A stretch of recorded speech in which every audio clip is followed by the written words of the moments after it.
துலாம் ராசி அன்பளுக்கு மிகப்பெரிய ஜாக்பாட். காரணம் என்ன தெரியுமா? துலாம் ராசி அன்பளுக்கு 6ஆம் வீட்டில சனி பகவான் உட்கார்ந்திருக்கிறார். சனி பகவானுக்கு ஒரு வலிமையான இடம்னு சொன்னா 6ஆம் இடம் தான். 5ஆம் இடத்துல ராகு வந்திருக்கிறார். குழந்தை பாக்கியத்துக்கு தடை இருந்து தடை விலகிறோம். ஜென்ம ஜாதகத்துல ராகு 5ல உட்கார்ந்திருக்குதுன்னா நிச்சயமா குழந்தை பாக்கியத்தை கொடுக்கும். 5ல நிறைய பேர் ராகு இருந்தா குழந்தை கொடுக்காதனால பழைய ஜாதகங்கள் நீங்க பார்க்கும்போது 5 குழந்தை, 6 குழந்தை, 7 குழந்தை பிறந்தவங்களுக்கு 5ல ராகு இருக்கும். அதிக சந்ததி கொடுக்கக்கூடிய அமைப்பு என்பது இருக்குது. ஆக நமக்கு இப்ப என்ன யோகம்னா துலாம் ராசி என்பதை பொறுத்தவரை சனி பகவான யோகாதிபதி 6ல போய் உட்கார்ந்திருக்கிறார். மிகப்பெரிய வலுவான இடம் 3, 6, 11 உபச்சய ஸ்தானங்களில் சனி அமர்வது என்பது ராஜயோகம்.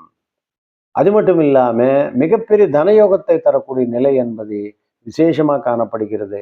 சந்திர பகவான் தொடர்ந்து 10 கூடியவனாய் இருக்கிறதுனால 11 கோடி சூரியன் வந்து பாதகாதியத்தை வர்றதுனால சூரியன் மறைகிறதுனால மிகப்பெரிய நன்மைகள் நடக்கும்.